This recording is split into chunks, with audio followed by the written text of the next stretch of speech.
bangsa ini akan dikalahkan pada saat musuh yang ada di hadapan kita lebih kuat daripada musuh yang ada di Rohingya, musuh yang ada di Suriah. Ini pernyataan ketua majelis ulama kalau sekarang MUI-nya di Suriah, namanya Muhammad Ar-Rahji. Musuh kau wahai bangsa Indonesia, kaum muslimin di Indonesia lebih kuat daripada musuh kami. Maka sekali lagi kekuatannya ada.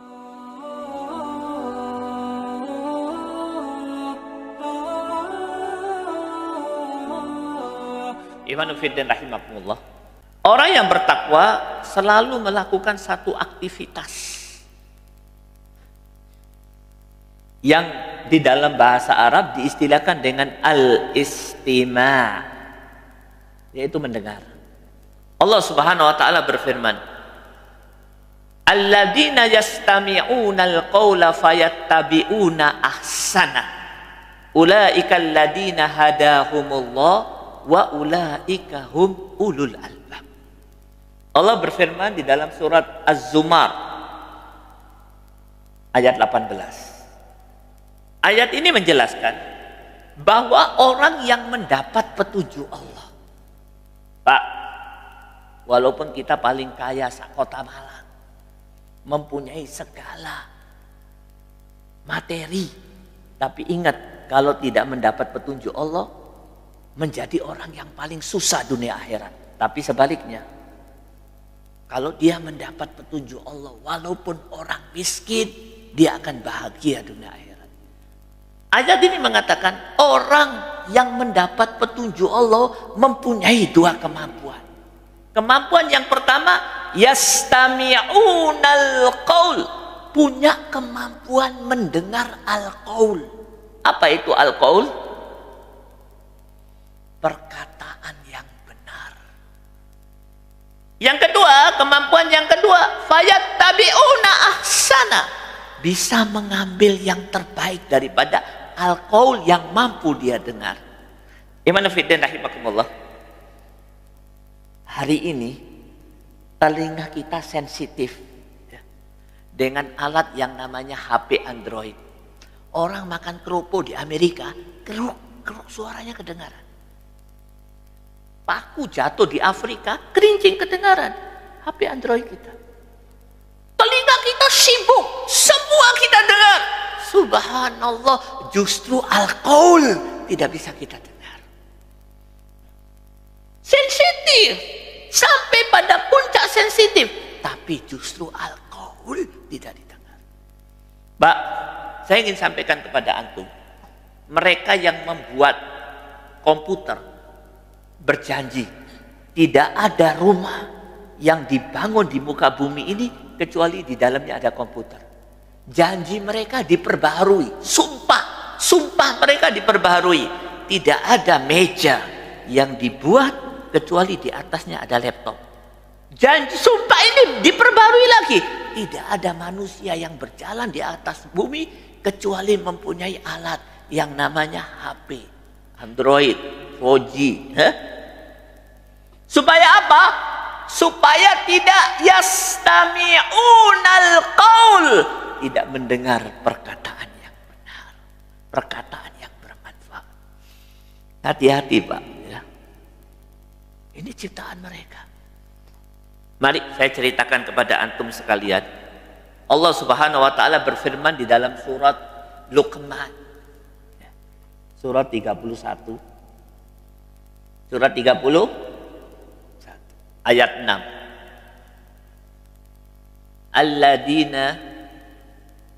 Alladzina Allah Subhanahu wa taala berfirman di dalam surat 31. Ya. Surat 31. Nah, kita lihat asbabun nuzul ayat ini seperti apa, ya. Surat 31 ayat 6. Allah Subhanahu wa taala berfirman, "Wa minan nasi may yashtari lahwal hadis liyudilluka an sabilillah." Bighairi ilm. Disebutkan di masa itu ada seorang kafir Quraisy, tokoh. Dia setiap hari pekerjaannya berada di pusat keramaian kota Mekah, yaitu di sekitar Ka'bah. Apa yang dia lakukan? Survei. Apa yang dia survei? Dia melihat kalau ada pemuda yang tagoyar, sebelumnya dia menyembah berhala, sekarang mulai Islam. Sebelumnya minum khamar, sekarang tidak minum khamar. Sebelumnya foya-foya, sekarang takut. Diambil sama dia, dibawa ke rumahnya. Rupanya di rumahnya dibangun seperti studio. Pemuda tersebut didudukkan di kursi empuk. Kemudian dia begini. Keluarlah seorang penari dangdut ya, dengan satu pengiring gendang. Kemudian dalam keadaan mendengar musik ini, pemuda ini dibisikin, ngapain ente ikut Muhammad? Diajarin sholat, jihad, ya, puasa, hidup sulit, tidak bisa foya-foya, mending kau tinggalkan. Di sini full musik. Setelah mereka berubah, besok dia ambil lagi, pemuda lagi, terus. Maka turun ayat ini. Wa minan nasi may yastari lahwal hadis liyudilluka an sabilillahi bighairi ilm. Ada di antara manusia menggunakan lahwal hadis untuk menyesatkan manusia dari jalan yang lurus. Lahwal hadis itu apa? Yang paling pokok. Al-ghina awil musik. Kemudian makin canggih zaman, dimodernkan, ya, diperbaiki lagi menjadi film, dibuat lagi menjadi bioskop, disempurnakan lagi jadi TV, disempurnakan lagi jadi video, terus makin bawah internet, WA, Facebook. Gimana fiddin rahimakumullah? Kita jangan lugu. Kenapa? Mungkin di sini banyak Arema. Kenapa pertandingan bola itu kok dimulai sebelum asar, diakhiri setelah isya? Kenapa? Jangan lugu kita. Disengaja. Kalau mereka itu yang mengadakan panitia pertandingan bola itu takut kepada Allah, main bola habis isya sampai subuh. Atau mulai jam 7 pagi sampai dohor. Tapi kenapa? Liyudilluka an sabilillahi bighairi ilm. Untuk menyesatkan kita. Sehingga tidak sholat asar, wala sholat. Kenapa sinetron yang bagus-bagus, yang disukai ibu-ibu pas adzan dohor? Kenapa? Disengaja. Liyudilluka an sabilillahi bighairi ilm. Kenapa film-film kartun yang paling disukai anak-anak pas adzan maghrib? Liyudilluka an sabilillahi bighairi ilm. Ikhwan fiddin rahimakumullah. Dan menurut penyelidikan beberapa aktivis muslim, ternyata lahwal hadis itu makin kesini makin murah, makin mudah diakses, makin besar daya rusaknya. Bagaimana cara untuk menghindarkan ini? Yastami'unal qaul, mendengar perkataan. Mendengar itu input data, ya, termasuk artinya membaca. Al-qaul, tidak ada al-qaul kecuali yang paling utama kecuali Al-Quran. Ini yang pertama, ciri seorang muslim, ciri seorang mukmin. Ikhwan fillah rahimakumullah, banyak maaf, saya tidak bicara kaum muslimin awam, hatta aktivis masjid, hatta aktivis Islam, hatta yang 5 waktu di masjid. Oke, sholatnya mumtaz, puasanya mumtaz. Tapi kalau sudah untuk baca Al-Quran, di bawah standar. Kecuali mereka yang diberi rahmat oleh Allah Subhanahu Wa Taala. Iya apa enggak? Kami survei. Dan saya keliling kota. Di bawah standar. Oh, kalau 212 takbirnya paling banter. Monas goyang. Paham toh? Mau apa kau? Tahqiqus syariah, tegak hukum Allah. Al-Quran harus menjadi hukum. Wis maca Quran, dereng. Yastami'unal qaul. Ciri orang yang mendapat petunjuk. Tidak main-main. Al-barnamis al-yaumiyah al-muhimma inda sahaba. Dengarkan. Program hidup yang paling penting di dalam keseharian sahabat, qiraatul Quran. Qiraatul Quran.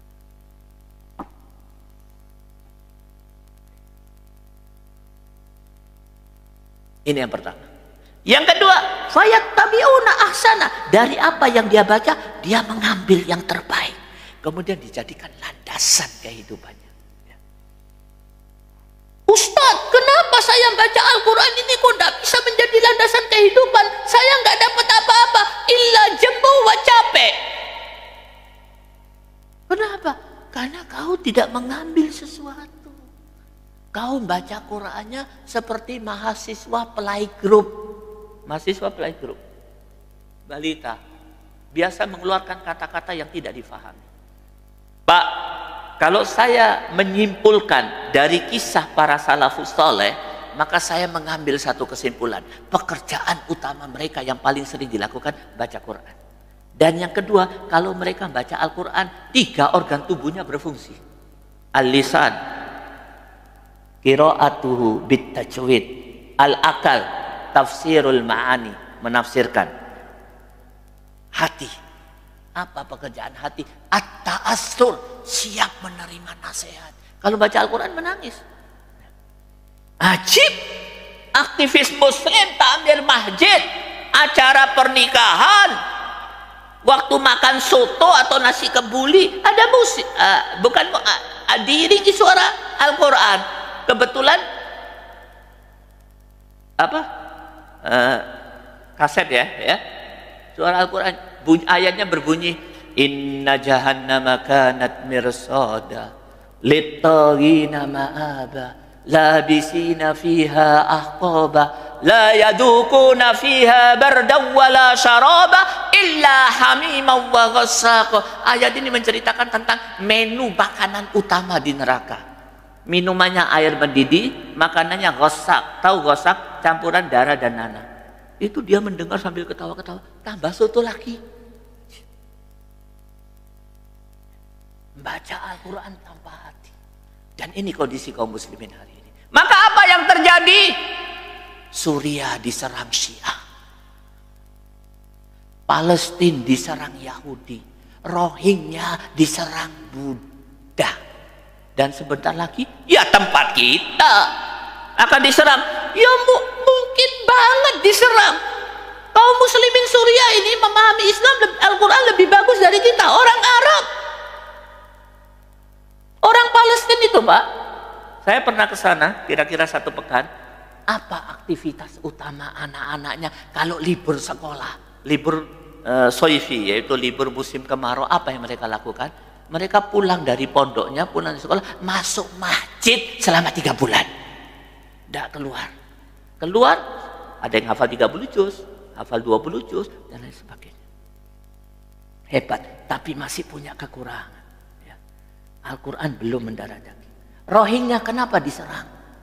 Karena mereka melupakan Al-Quran. Maka ikhwan fiddin rahimakumullah, bangsa ini akan dikalahkan pada saat musuh yang ada di hadapan kita lebih kuat daripada musuh yang ada di Rohingya, musuh yang ada di Suriah. Ini pernyataan ketua majelis ulama kalau sekarang MUI-nya di Suriah, namanya Muhammad Ar-Rahji. Musuh kau wahai bangsa Indonesia, kaum muslimin di Indonesia lebih kuat daripada musuh kami. Maka sekali lagi kekuatannya ada pada Al-Quran. Nomor 1, Pak, banyak maaf ya, mari kita baca 1 ayat. Fa aina tadhabun in huwa illa dzikrun lil alamin liman syaa'a minkum ayyastaqim wa ma tasyauna illa ayyasha Allahu rabbul alamin. Ya, karena ada yang mencatat, biar saya carikan ayatnya, lupa saya. Allah Subhanahu wa taala berfirman di dalam surat 81 ayat 26 sampai 29. Apa kata Allah? Fa aina tadhabun. Kalau ayat ini pernah saya sampaikan mungkin 3-4 bulan yang lalu, saya ulang kembali. Fa aina tadhabun. Lu mau kemana? Bong, kau mau kemana? Kata Allah, kau sibuk. Min Malang ila Surabaya, Surabaya balik Malang, selalu 20 tahun yang dikorbankan Quran. Pagi dari rumah ngantar sekolah anak, ke tempat kerja, kembali ke rumah, 25 tahun yang dilupakan Al-Quran. Selalu di setiap acara yang dikorbankan Al-Quran. Datang teman, lupa Al-Quran. Diajak makan, kuliner, lupa Al-Quran. Ada WA, lupa Al-Quran. Fa aina tadhabun. Kau mau kemana, Bang? in huwa illa dzikrul lil alamin. Pak, saya ditanya oleh beberapa aktivis muslim, Ustadz, solusinya bagaimana menghadapi kekafiran? Kembali kepada Al-Quran. Cara baca Quran kita masih primitif. Nomor satu, kelas. Nomor dua, apa ciri orang Islam? Yaitu selalu melakukan al-indar. Apa itu indar? Memberi peringatan. Allah Subhanahu wa taala berfirman di dalam surat Al-Mudaththir ayat 1 sampai 3. Ya ayyuhal mudaththir qum fa'andir wa rabbaka fakabbir. Coba apa kata Allah? Orang yang berselimut, yang ada di rumah, keluar kau dari rumahmu beraktivitas. Apa yang harus aku lakukan ya Allah? Fa'andir, beri peringatan. Wa rabbaka fakabbir, supaya mereka membangun kehidupan atas sendi-sendi membesarkan Allah Subhanahu wa taala. Pak, banyak maaf. Semangat indar kita tumpul hari ini. Akibatnya apa? Di gang Kauman ada lokalisasi. Di belakang Masjid Jami ada Bandar Tokel. Di perkampungan kaum muslimin, sekolah-sekolah Islam di sekitar SDIT ada bandar narkoba. Hatta di rumah kaum muslimin ada kemaksiatan. Sekarang di Surabaya lagi ngetren, Pak. Di komunitas kaum muslimin ada satu rumah disewa oleh orang Kristen. Dia pertama mengadakan bimbel gratis. Apa bimbel? Bimbingan belajar sambil belajar musik. Lama-lama diajari lagu Kristen, lama-lama dikristenkan. Kenapa hal itu terjadi? Karena kaum muslimin tumpul al-indar, memberi peringatan. Kemaksiatan dahsyat. Ustadz, memberi peringatan itu pekerjaan siapa? Mari saya tunjukkan satu ayat. Coba buka surat Al-A'raf 164 165. 165. Apa kata Allah Subhanahu wa taala? Surat Al-A'raf, saya lihat dulu lupa saya, 164 dan 165. Surat ke-7. Sudah dapat? Allah Subhanahu wa taala berfirman.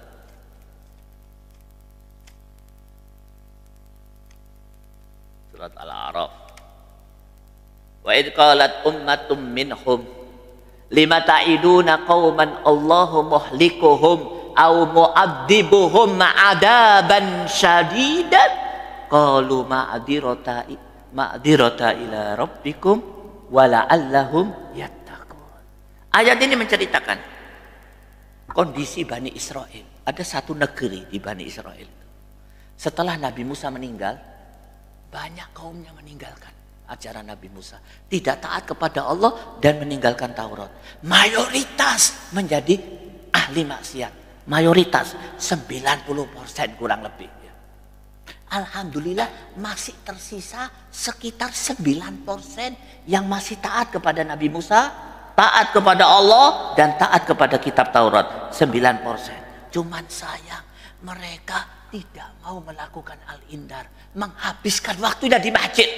Yang penting anak baca Taurat, bisa sholat. Urusan di luar masjid bukan urusanku. Aku masuk jannah ya masuk jannah sendiri. Ada kelompok yang ketiga 1%, anak muda, tetapi dia taat kepada Allah, taat kepada Nabi Musa, taat kepada kitab Taurat, dan dia selalu melakukan indar, peringatan. Ya, dia mendatangi kelompok yang pertama sambil mengatakan ittaqillah, taat, jangan kau tinggalkan ajaran yang diajarkan Nabi Musa. Kelompok yang kedua yang taat kepada Allah tapi tidak mau memberikan peringatan, hanya ada di masjid saja, dia memberi peringatan kepada anak muda. Anak muda, lima ta'iduna qauman Allahu muhlikuhum aw mu'adzibuhum adaban syadidan. Anak muda, ngapain lo buang-buang waktu memberikan amal ma'ruf kepada mereka yang maksiat? Allah itu pasti mengadab mereka dan membinasakan mereka. Apa jawaban anak muda? Ma'diratan ila rabbikum wala allakum yattaqum. Senior kami guru kami, bapak kami yang mengajarkan kepada kami untuk taat kepada Allah tapi tidak mau berdakwah, ketahuilah kami berdakwah, kami melakukan amal ma'ruf nahi munkar, tujuannya cuma dua. Yang pertama, yang paling utama, ma'adiratan ila rabbikum, sebagai pelepas tanggung jawab di hadapan Allah nanti. Pelepas tanggung jawab. Maknanya apa? Di antara hal yang akan ditanya oleh Allah nanti di hari kiamat. Ente tinggal di mana? Malang. Apa aktivitasnya? Bikin proyek. Jual bakso. Hanya itu. Naam ya Allah. Jawaban yang tidak diinginkan oleh Allah Subhanahu wa ta'ala. Jawaban yang diinginkan oleh Allah. Pekerjaan saya ya Allah. Amal ma'ruf nahi munkar. Saya bisnis. Saya dagang. Saya mengajar, profesi yang saya lakukan supaya bisa melakukan amal ma'ruf nahi munkar. Ingat Pak. Maka para ulama mengambil satu kesimpulan, ayat ini sebagai dalil bahwa amal ma'ruf nahi munkar dan berdakwah dan indar memberi peringatan pekerjaan semua kaum muslimin, bukan hanya pekerjaan ustaz. Wala allahum yattaqun. Tujuan yang kedua kata anak muda tersebut supaya mereka bertakwa. Antum tahu kata-kata la'allah? La'allah itu jauh. Mugo-mugo bertakwa. Kalau enggak apa-apa. Yang penting saya bisa ma'diratan ila rabbikum. Jadi berdakwah ini tujuan utamanya untuk siapa? Untuk kita. Tapi apa yang terjadi? Pak, saya bacakan ayat keduanya. 164, 165 apa kata Allah? Falamma nasu ma dzukiru bih. Setelah anak muda ini memberikan peringatan kepada kelompok yang pertama yang maksiat, apa kata Allah? Dan mereka meninggalkan peringatan tersebut, aku ajab. Anjainal ladina yanhauna anisu. Kelompok ketiga 1% anak muda yang melakukan dakwah, aku selamatkan. Yang dolim aku siksa. Saya buka tafsir, ternyata yang disiksa kelompok 1 dan kelompok 2. Ajib. Kelompok 1 kenapa disiksa? Karena maksiat. Kelompok 2 kenapa disiksa? Karena melakukan maksiat. Maksiatnya apa kata ulama? Maksiatus sukut. Maksiatnya sekut. Sakit.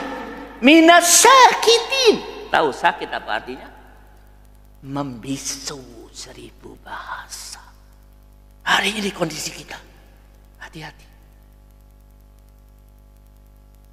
Kenapa tsunami terjadi? Kenapa banjir besar di Aceh terjadi? Teman saya relawan di Aceh. Seorang dai. Banjir kemarin bukan tsunami. Tahun kemarin ya. Dia kirim WA sama saya. Ustadz tidak kesini tidak apa-apa. Memang saya di Aceh saya tidak bisa. Dakwah saya. Tapi ini saya akan ceritakan fenomena, tolong sampaikan kepada kaum muslimin. Fenomena apa? Ustadz tahu kenapa mereka diserang. Ustadz tahu bangunan di antara bangunan yang paling banyak yang hancur masjid. Dan masjid di Aceh itu ngetop loh Pak. Kalah Al-Ghifari. Masjidnya Masya Allah hancur. Tahukah Ustadz kenapa? Subhanallah, di Aceh kalau adzan yang sholat sedikit sekali. Banyak di antara mereka nggak sholat. Hatta masjidnya sudah hancur, rumah mereka hancur, mereka tinggal di kemah-kemah bersama relawan, adzan main bola. Kecuali sedikit di antara mereka yang mendapat petunjuk Allah. Ustadz, ada lagi fenomena yang lebih menyedihkan. Apa? Kata dia, itu ibu-ibu dan anak-anak saya kumpulkan, saya tanya, rukun iman itu ada berapa? Nggak ada yang tahu. Padahal saya keluarkan duit sing iso dapat 100.000. Aceh loh ini. Serambi duduk Malang. Karena situ Serambi Mekah kini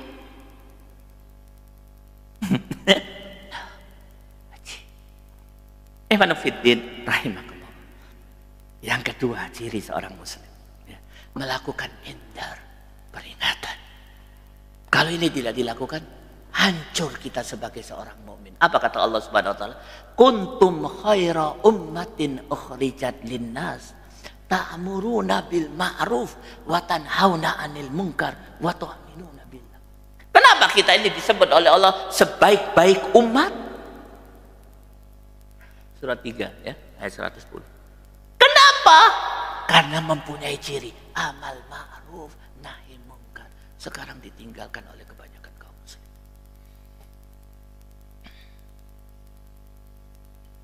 Sampai seperti apa? Pernah saya ceritakan mungkin ya. Di Surabaya ada satu masjid, alhamdulillah masjid itu dihancurkan karena pelebaran jalan ya. Mungkin diganti di tempat yang lain. Biasa Surabaya ini lagi mengembangkan kotanya, bagian utara itu sampai menuju ke laut. Ada perumahan. Ada satu masjid subhanallah di Surabaya. Orangnya sholat 5 waktu. Mari sholat baca subhanallah, subhanallah. Cuman sayang di emper sebelah kanan ada halaqah orang main judi. Halaqah itu kan keliling berhadap-hadapan, itu halaqah. Ada halaqatul Quran, halaqatul dzikir, halaqatul judi. Di emper sebelah kiri halaqah minum khamar. Itu orang yang habis sholat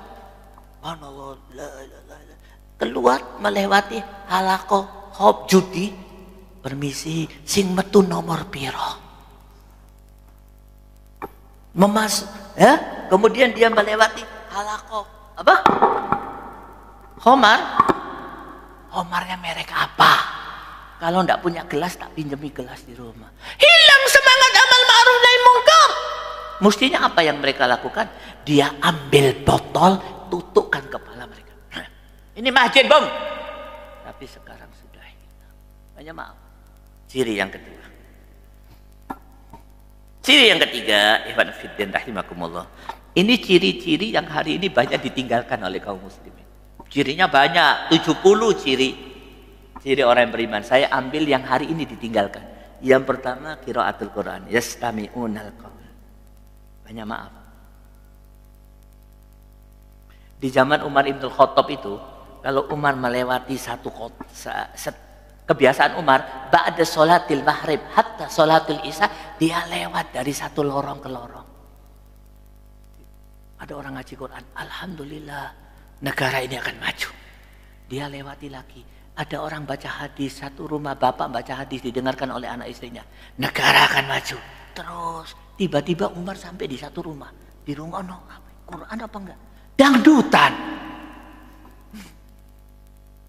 Umar naik, dilihat ada seorang duduk di kursi goyang, di depannya ada penyanyi dengan diiringi seorang penabuh gendang. Apa kata Umar? Ya adu Allah, negara hancur gara-gara kau. Hari ini terulang hanya karena satu orang nyanyi di satu blok. Kata Umar, negara hancur. Sekarang perhatikan, yang baca Quran mungkin satu di satu blok, satu rumah toh. Iya apa enggak? Pak Ustadz, kalau anak kami tidak mau baca Al-Quran, bolehkah kami pukul? Ya boleh. Boleh. Pak, hati-hati loh. Banyak orang tua hari ini terkena aliran pemikiran sesat dari barat. Apa itu? Jangan memukul anak. Biarkan anak menemukan jati dirinya. Maksudnya jati diri itu menjadi kafir. Kalau dia tidak ke masjid, pukulan. Masjid. Bayi saja umur 10 tahun, anak-anak ya, tidak sholat dipukul. Kalau sudah 20 tahun tidak sholat, ya dihajar. Tidak mau baca Quran, pukul. Tapi apa yang terjadi hari ini? Bapak-bapak minasakiti, membisu 1000 bahasa. Banyak maaf ini. Kita tidak usah ngaji tinggi-tinggi. Yang ini, yang penting ini. Oke, yang ketiga. Masih ada waktu berapa? Adzan kurang berapa menit?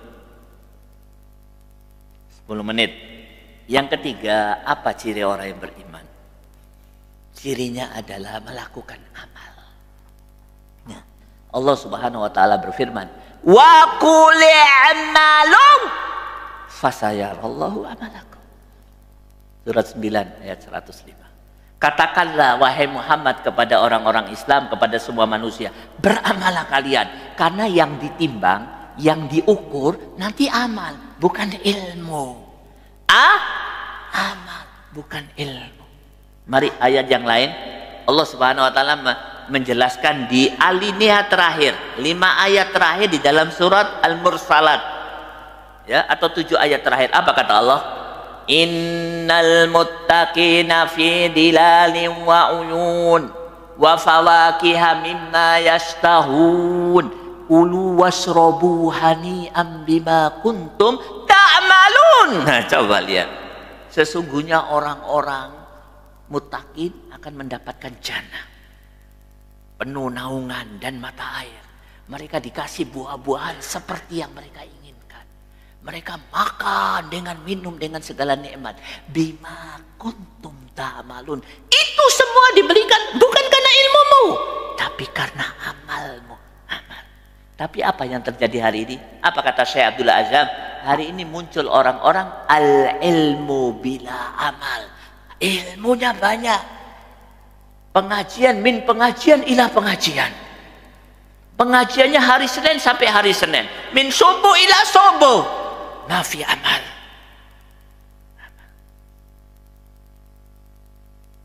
Satu penyakit kaum muslimin. Ada mustisar minal amal lihadatin. Virus yang paling berbahaya. Tidak mempunyai kepedulian untuk melakukan amal. Kenapa hal ini saya sampaikan bapak-bapak sekalian? Pak, ya, apa kata Allah Subhanahu wa taala? Apa kata ulama? Apa kata ulama? Ma amarallahu bi amrin illa walisaiton nazqatan imma fit tafrid wa imma fil ifrat. Apa kata ulama? Setiap Allah menyuruh amal, ya, memerintahkan satu amal, itu setan akan berusaha untuk kita tidak melakukan amal tersebut. Yang kedua, kalau toh kita melakukan amal, setan akan mengajak kita untuk berada di 2 titik ekstremitas, at-tafrid awil ifrat. Apa itu at-tafrid? Berlebih-lebihan. Ifrat, meremeh-remehkan. Contoh, perintah sholat. Ada orang yang meremeh-remehkan sholat. Allah. Atau enggak sholat. Atau sholat duhurnya assalamualaikum asar. Ada yang kebalikannya. Jadi setan selalu berada di 2 pos. Mengajak kita untuk meremeh-remehkan atau berlebih-lebihan. Allahu Akbar. Setengah jam. Berlebih-lebihan. Contoh. Yang kedua jihad. Kalau sudah ada perintah jihad, kita tidak bisa diperintahkan oleh setan untuk meninggalkan. Kalau toh kita mengamalkan, setan akan membawa kita berada di 2 titik ekstremitas. Meremeh-remehkan jihad, kemudian buat pernyataan tidak ada jihad. Ajib. Meremeh-remehkan. Jihad tidak ada. Harus ada izin khalifah atau khilafah. Ajib. Jihad itu untuk menegakkan khilafah. Kalau izin khilafah, jihad bagaimana? Jihad dulu baru ada khalifah. Ini meremeh-remehkan. Atau ada lagi yang mengatakan jihad ada harus izin ulil amri. Iya, kalau ulil amrinya takut kepada Allah, ulil amrinya menegakkan hukum Allah, ulil amrinya gaya hidupnya kayak orang kafir, hukumnya hukum syaitan, gaya hidupnya membawa kita menuju neraka. Kalau ada orang yang berjihad dikatakan teroris, mau izin? Abadan, tidak akan diizinkan. Ini kebodohan yang paling bodoh. Ini sebenarnya luapan daripada meremeh-remehkan jihad. Tafrid, godaan setan. Nah, atau ifrat, berlebih-lebihan. Jihad, semuanya dipateni. Semuanya dikafirkan, tidak boleh. Tidak mau mempelajari fikih jihad. Jihad ada fikihnya. Dan fikih jihad lebih tebal dari fikih sholat. Kita nggak tahu karena setiap hari Ustadz hanya menjelaskan fikih salat, tidak menjelaskan fikih jihad. Fikih jihad tebal.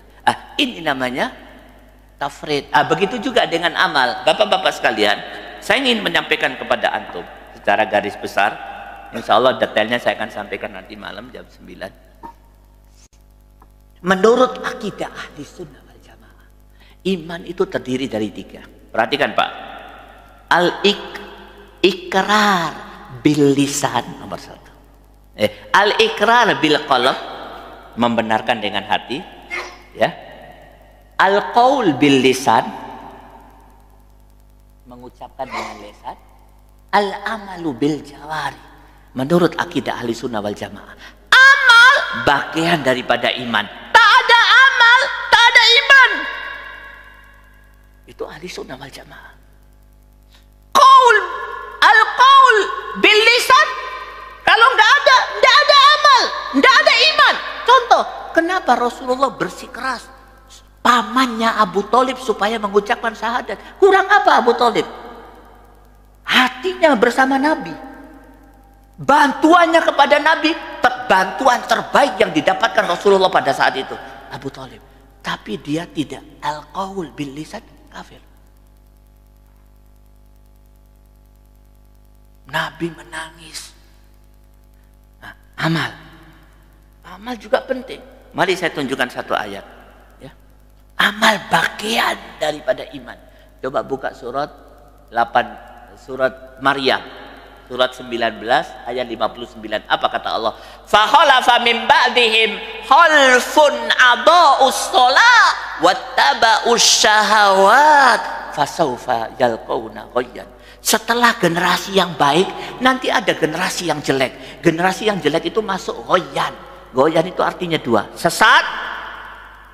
Kalau nggak sesat, yang kedua, artinya yang kedua, masuk di dalam neraka, nerakanya di jurang, jurangnya masuk sumur goyang. Jadi sumur goyang, sumur di dalam jurang, di neraka. Kepada siapa? Adaa'us shalah wattaba'us syahawat. Kepada kaum muslimin. Ini untuk orang Islam loh ini. Yang apa? Tidak mau melakukan amal, menyia-nyiakan sholat, dan mengikuti hawa nafsu, meninggalkan Al-Quran. Setan menggoda kita dengan tafrid dan ifrad dalam hal ini. Apa itu? Banyak maaf, ini ada aliran yang berbahaya di negeri ini muncul. Namanya aliran Murji'ah. Harus tahu bapak-bapak sekalian. Aliran Murji'ah itu apa? Mereka mengatakan bahwa iman cukup. Ingat, iman cukup dengan ikrar bil qalb wal qaul bil lisan, cukup. Tidak pakai amal, tidak apa-apa. Amal bukan bagian daripada iman. Bahaya ini Pak. Di mana letak bahayanya? Mereka akan mengatakan siapa saja yang tidak menegakkan hukum Allah tidak kafir. Kenapa? Karena menegakkan hukum Allah bagian daripada amal, dan itu tidak akan merusak iman. Akhirnya apa yang mereka lakukan? Terjadi musibah yang sangat besar hari ini, yaitu mereka menjadikan mereka yang tidak berhukum dengan hukum Allah, pemimpin yang zalim, pemimpin yang gaya hidupnya menginjak-injak Al-Quran, gaya hidupnya menghina ulama, dianggap sebagai ulil amri. Ini aliran Murji'ah. Bisa difahami bapak-bapak sekalian? Detailnya nanti kita bahas nanti. Hati-hati. Dan tidak ada yang paling senang terhadap aliran ini kecuali orang kafir dan antek-antek kekafiran. Hukum yang ditegakkan bukan hukum Allah. Pak, tidak ada penghinaan yang paling besar kepada Allah kecuali seorang Islam waktu sholatnya mengatakan wajjahtu wajhi lillahi inna sholati wa nusuki wa mahyaya wa mamati.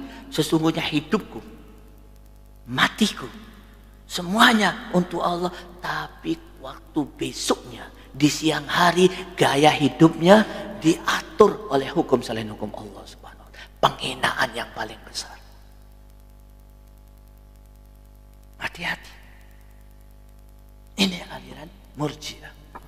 Ustadz, adakah aliran Murji'ah? Sedang melanda beberapa negara Arab dan sudah mulai masuk ke sini.